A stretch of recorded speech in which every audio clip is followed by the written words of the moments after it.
بسم اللہ الرحمن الرحیم صلی اللہ علی النبی الامی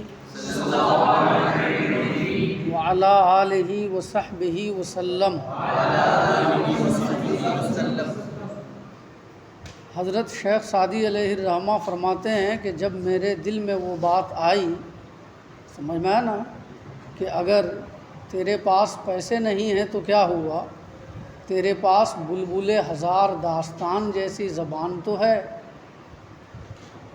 تیری فکر پاکیزہ اور دل و دماغ معطر تو ہے، اور تو ایک بہت بڑا ادیب، صوفی، درویش اور اہل علم میں سے تو ہے، لہٰذا اپنی فکر اور اپنے علم کا صحیح استعمال کرتے ہوئے کوئی اچھی سی کتاب لکھ دو، وہی کتاب تیری طرف سے تیرے وطن والوں کے لیے ایک عظیم تحفہ ثابت ہوگی۔ جب میرے دل میں یہ بات آئی تو پھر میرا غم زائل ہو گیا اور طبیعت مچل اٹھی، اور وطن آ کر میں کتاب کی تصنیف و تالیف میں مشغول ہو گیا، اور دیکھتے ہی دیکھتے کچھ دنوں میں یہ کتاب، سمجھ میں آیا نا، ترتیب پا کر تیار ہو گئی، جس کا نام بوستاں ہے، اور جسے میں نے 10 باب پر مرتب کیا ہے۔ پھر ہر باب کس چیز کے بیان میں ہے، اس کی تفصیل خود کتاب میں آ رہی ہے۔ شعر دیکھیے: نہ قندے کے مردم بصورت خورند، اس شعر کا ترجمہ کرا چکے تھے کیا؟ کہ ارباب معنی بکاغذ برند، وہ مصری نہیں جسے ظاہر بھی لوگ کھاتے ہیں، بلکہ ارباب باطن کاغذ میں لے کر جاتے ہیں۔ اس شعر کا تعلق اس سے پہلے والے شعر سے ہے، جس کا ترجمہ آپ نے سماعت کیا تھا۔ پہلا والا شعر یہ تھا: موراگر تہی بود ازاں قند دست، سخن ہائے شیریں تر از قند ہست، کہ میرے پاس اگر، میرا ہاتھ اگر خالی ہے اس مصری سے تو کیا ہوا، تیرے پاس مصری سے زیادہ میٹھی باتیں ہیں، تیرے پاس مصری سے زیادہ میٹھی باتیں ہیں۔ اس شعر سے تعلق ہے، یعنی تیرے پاس مصری سے بھی، مصر کی مصری سے بھی زیادہ میٹھی مصری موجود ہے۔ سمجھ میں نا، اگر تیرے پاس پیسے نہ ہونے کی وجہ سے مصر کی مصری نہیں ہے تو کیا ہوا، مصر کی مصری سے بھی زیادہ میٹھی چیز تیرے پاس موجود ہے۔ پھر کہہ رہے ہیں، یہ جو کہا کہ مصر کی مصری سے زیادہ میٹھی مصری تیرے پاس ہے، تو اس مصری سے مراد وہ مصری نہیں ہے جسے لوگ کھاتے ہیں، بلکہ وہ ہے جسے ارباب باطن اپنے دل میں بساتے ہیں اور کتاب کی شکل میں جس کا مطالعہ کرتے ہیں۔ نہیں سمجھے؟ تو ترجمہ سمجھ گئے اس شعر کا: نہ قندے کے مردم بصورت خورند، وہ مصری نہیں جسے ظاہر بھی لوگ کھاتے ہیں، کہ ارباب معنی بکاغذ برند، بلکہ وہ جسے ارباب باطن کاغذ میں لے جاتے ہیں۔ مردم بصورت کا معنی ظاہر بھی لو، اور ارباب معنی کا معنی باطن بھی لو، باطن بھی لو۔ یعنی مردم بصورت سے مراد عام انسان ہے، اور ارباب معنی سے مراد اہل علم ہے۔ سمجھ میں آئی بات؟ اگلا شعر: چوں این کاخ دولت بپرداختم، برودہ درز تربیت ساختم، جب میں دولت کے اس محل کی تعمیر میں مشغول ہوا،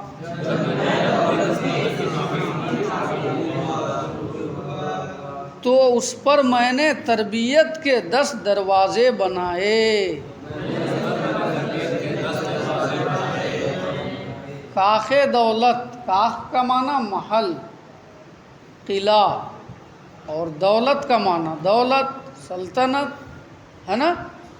کاخ دولت کا معنی کیا ہوا؟ دولت کا محل۔ یہاں پر کاخ دولت سے مراد یہی کتاب ہے جو آپ پڑھ رہے ہیں، بوستاں، ہے نا، یعنی وہ کتاب جس کی تصنیف میں وہ مشغول ہوئے۔ پرداختم، پرداختن مصدر سے ہے۔ پرداختن مصدر کیا ہے؟ خالی کرنا، مشغول ہونا۔ ساختم، یہ ساختن مصدر سے ہے۔ ترجمہ سمجھ میں آ گیا؟ جب دولت کے اس محل کی تعمیر میں میں مشغول ہوا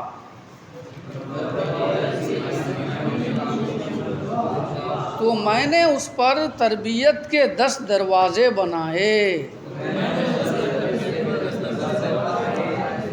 شعر کا مفہوم یہ ہے کہ جب میں کتاب کی تصنیف میں مشغول ہوا تو میں نے اس کتاب کو 10 باب پر مرتب کیا۔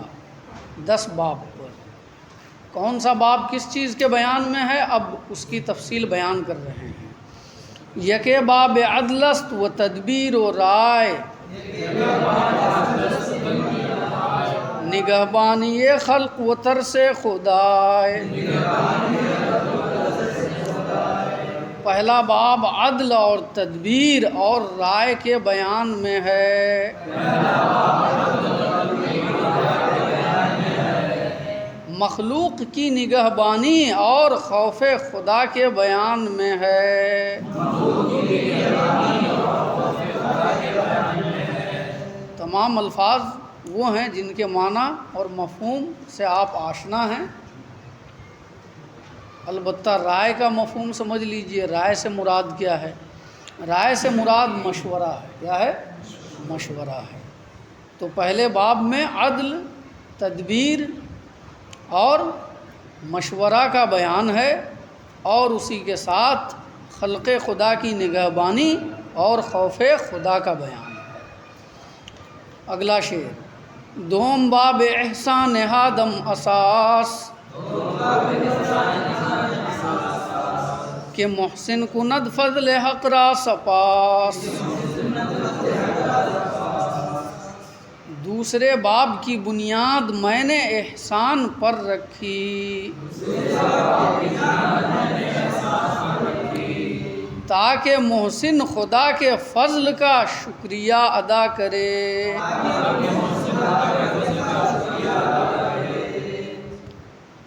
یعنی دوسرے باب میں احسان کا بیان ہے۔ دوسرا باب کس چیز کے بیان میں ہے؟ احسان کے بیان میں۔ اساس کا معنی کیا ہوتا ہے؟ بنیاد۔ اساس کا معنی بنیاد۔ محسن کا معنی احسان کرنے والا۔ احسان کا معنی نیکی۔ احسان کا معنی نیکی، بھلائی۔ محسن کا معنی احسان کرنے والا، نیکی بھلائی کرنے والا، ہے نا۔ اور ایک لفظ کیا ہے؟ سپاس۔ سپاس کا معنی شکریہ، شکر گزاری۔ شعر کا ترجمہ سمجھ میں آ گیا؟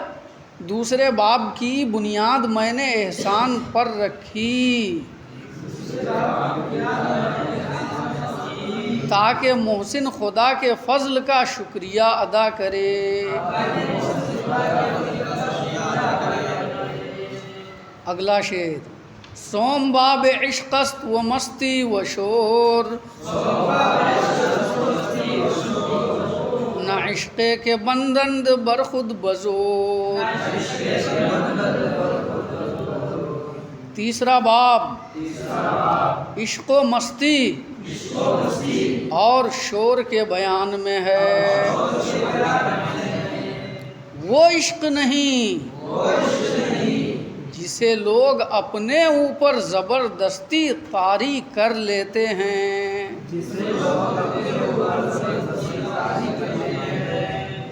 یعنی تیسرے باب میں عشق کا بیان ہے. اس کا بیان ہے عشق کا بیان ہے. اور عشق سے مراد کیا ہے؟ عشق الہی. عشق الہی کے بیان میں ہے. اللہ تعالیٰ سے عشق و محبت کے بیان میں ہے. مستی اور شور اسی عشق کی کیفیتوں کا نام ہے. اسی عشق کی کیفیتوں کا نام ہے. اور عشق کہتے ہیں قلب کی اس کیفیت کو جو کسی کی محبت سے معمور ہو اور معشوق کی طرف اس کا کھینچاؤ اور میلان ہو، اور وہ کیفیت اسے معشوق کی طرف کھینچے. سمجھ میں آیا نا؟ یہ ہے عشق کا ایک عام مفہوم. عشق سے مراد اگر عشق الہی ہو تو اس سے مراد اللہ کی محبت ہے. اللہ کی محبت. اور مستی اور شور جو ہے اسی عشق کی کیفیتوں سے پیدا ہونے والی چیزوں کے نام ہیں. تو شعر کا ترجمہ سمجھ گئے نا؟ تیسرا باب عشق و مستی اور شور کے بیان میں. وہ عشق نہیں جسے لوگ اپنے اوپر زبردستی طاری کر لیتے ہیں، بلکہ وہ عشق جو دل میں رچ بس جاتی ہے. تشریح ہے. بلکہ وہ عشق جو دل میں رچ بس جاتی ہے. سمجھ میں آیا نا؟ جیسے کچھ لوگ بناوٹی عشق کرتے ہیں، نہیں سمجھے؟ نماز ہی پڑھتا ہے تو زبردستی پڑھتا ہے، زکوٰۃ ہی دیتا ہے تو زبردستی دیتا ہے، درود ہی پڑھتا ہے تو زبردستی پڑھتا ہے، نہیں سمجھے؟ ایسا عشق اور ایسی محبت نہیں. سمجھ میں آیا نا؟ جو انسان اپنے اوپر زبردستی طاری کر لیتا ہے. چہارم تواضع رضا پنجمی، ششم ذکر مرد قناعت گزین.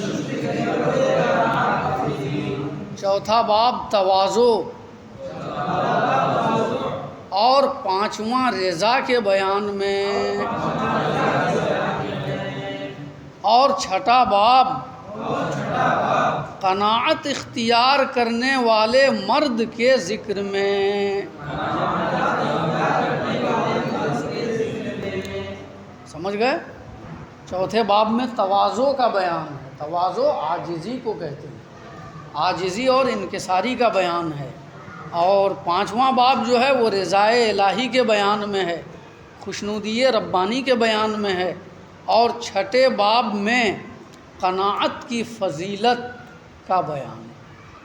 قناعت کا مفہوم اور معنی پہلے بتا چکے ہیں. کیا؟ تھوڑی چیز پر صبر کرنا یہ قناعت ہے. جو رزق انسان کو دستیاب ہو جائے، مل جائے محنت و مشقت سے، اس پر صبر کرنا یہ کیا ہے؟ قناعت ہے. تو دستیاب چیز اگر تھوڑی ہو تو اس پر صبر کرنا یہ قناعت کہلاتا ہے. تو سمجھ گئے نا شعر کا مفہوم؟ چوتھا باب تواضع اور پانچواں رضا اور چھٹا قناعت اختیار کرنے والے مرد کے ذکر میں ہے.